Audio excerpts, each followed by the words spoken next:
네, 유승민 작가와 함께합니다. 어서 오세요. 안녕하세요. 자, 오늘 어떤 내용 취재해 오셨습니까? 네, 지난 주말 남태령 고개를 가득 채웠던 목소리가 바로 차 빼라라는 것이었습니다. 네, 그렇죠. 16일 전국 농민들이 윤석열 대통령 탄핵을 외치면서 트랙터 시위에 나섰고요. 일명 전봉준 투쟁단 트랙터 대행진이었는데 네. 이 경남 진주와 전남 무안에서 동군과 서군으로 나눠 출발을 했습니다.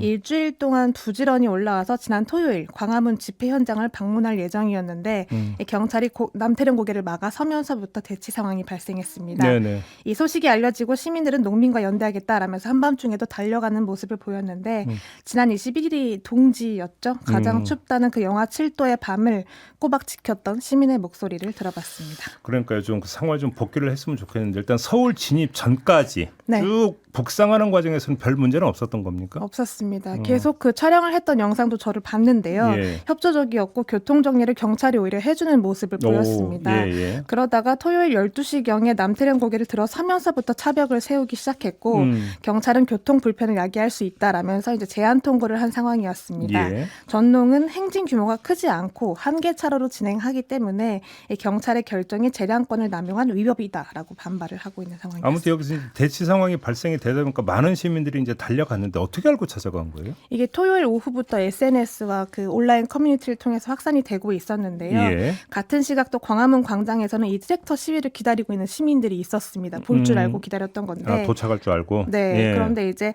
그 현장에서 저체온증을 호소하는 환자가 발생했다라던가 시민이 아직 부족하다라는 호소글이 올라오면서 이 실시간 라이브 영상을 통해 소식이 전파가 된 겁니다. 네. 그래서 소식을 접한 시민들이 집회가 끝나고 집으로 돌아가는 대신 남태령으로 발길을 돌린 건데요. 네. 자정 넘긴 시각부터 남태령에 시민 1,000명 가까이 모이기 시작했다고 합니다. 그 가운데 한 명이었던 김예지 씨 이야기를 들어보겠습니다. 끝까지 함께하겠다라는 생각으로 갔던 건 아니고요. 네. 중간에 가더라도 조금이라도 도움이 돼야지 하고 그런 마음으로 갔었거든요. 그런데 생각보다 경찰들이 너무 진짜 빠질 것 같은 기미도 안 보이고 또 농민분들이 그 앞에서 마이크로 얘기를 하시는데 저희가 집에서 못 가고 늦게 가시는 게 너무 죄송하다고 하시는 거예요. 네. 그래서 그냥 밤 새자. 네, 그냥 다 같이 버텨보자. 그렇게 해서 시작했어요. 결국 철회가 됐던 거예요, 그러니까. 네, 그렇습니다. 또 더군다나 현장에서 어떤 집회를 위한 어떤 구조물이 있던 상황이 아니었기 때문에 예. 그냥 마이크를 들고 시민들이 차례로 자유 발언을 하면서 그 시간을 채워갔고요. 예. 또 나머지는 윤석열 퇴진 혹은 윤석열 탄핵을 외치면서 구호를 외치면서 그 두세 시간을 버텼던 겁니다. 이 농민들은 물론이고 광화문 집회에 있다가 넘어간 시민들 역시 체력이 거의 소진된 상태였는데 네. 이 들고 있던 담요까지도 놔두고 가야 하는 상황도 발생했다고 오. 합니다. 들어보시죠. 그 경찰분들 사이를 지나가려고 했더니 제가 담요를 갖고 있기 때문에 담요가 시위에 사용될 수 있기 때문에 지나갈 수 없다는 거예요. 그리고 제 뒤에도 이제 계속 오시는 분들이 계셨는데 전부 다 뭐 왜 지나가려고 하느냐, 가방에 뭐가 있느냐 그러면서 계속 몸으로 막으셨어요. 아니, 담요가 시위에 사용될 수 있다고요? 네, 놔두고 가라 해서 그래서 담요 놓고 갔대요? 네, 김예지 씨도 그렇고 많은 시민들이 본인들이 들고 있던 짐을 다 풀숲에 놔둔 상태로 맨몸으로 통과를 했다고 합니다. 예. 또 말씀드렸다시피 영하 7도였고 바람이 상당히 많이 불어서 서 있는 것조차 힘든 날씨였는데요. 이 남태령 거기에는 또 화장실이나 편의점도 없는 그런 모든 편의시설이 전무한 산골짜기 도로인데 예. 대부분이 식사도 못한 상태였고 손난로도 다 떨어지고 담요도 없이 그냥 아스팔트 위에서 추위를 버텼던 겁니다. 예.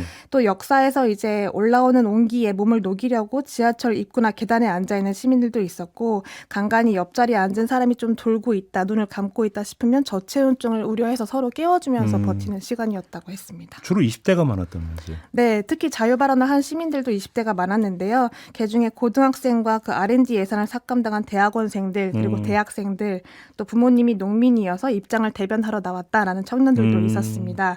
이 경찰 대치 상황 자체를 처음 경험한 세대가 많았는데요. 한번 들어보시겠습니다. 그 계엄 터지고 나서 그 먼저 나와가지고 막 몸으로 막으시는 그분들을 보고 나서 아 나도 저렇게 해야 되겠다라고 그런 생각을 했었는데, 근데 막상 진짜 경찰이랑 그 경찰 버스로 된 벽을 보는데 진짜 솔직히 정말 무서웠거든요. 그 경찰 벽 너머로 저희는 아예 무슨 상황인지를 볼 수가 없고 진짜 거기 안에 고립되어 있었으니까 경찰들이 앞으로 어떤 식으로 나올지 저희들이 알 수가 없잖아요. 그 새벽에. 야, 그 엄동설안에 밤을 꼬박 세웠다. 네. 그 힘이 뭘까요? 그 잊을만 하면 나타나는 시민들의 힘이었다라고 예. 모두가 이야기하고 있는데요. 예. 새벽 2시를 넘어서면서 각 시민단체가 도착을 했고 그때부터 닭죽이나 김밥 같은 먹을거리가 분배되기도 했습니다. 또 첫 차가 다니기 시작하면서부터 더 많은 시민이 도착을 했고요. 28시간 대치 끝에 경찰이 철수를 했는데 그 차벽이 열리는 순간에 그 너머에서 또 기다리고 있던 시민들이 환호를 보내오기도 했습니다. 네. 한남동 관저로 향하는 트랙터 행렬 끝에도 시민들이 대절했던 난방버스가 따라가고 있었고 관저에 도착했을 때도 이미 와있던 시민들이 반겨주면서 이 집회를 마친 농민들이 트랙터를 끌고 다시 돌아갈 때도 시민들의 배웅 속에서 다시 돌아갈 수가 있었습니다. 네. 이번 대행진의 전 일정을 소화했던 전농 소속의 윤동영 사무처장 이야기에 따르면 이 바깥에 있었던 40시간 동안 정말 많이 울었다. 이 시민들이 경찰로부터 우리를 지켜주셨다라면서 특히 젊은이들의 엄청난 힘이 합쳐지면서 더 큰 효과가 나타났다라면서 고마움을 전하기도 했습니다. 네.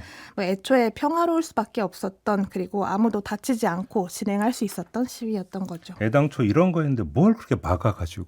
네, 그러니까 말이에요. 알겠습니다. 유승민 작가와 함께했습니다. 고맙습니다. 고맙습니다.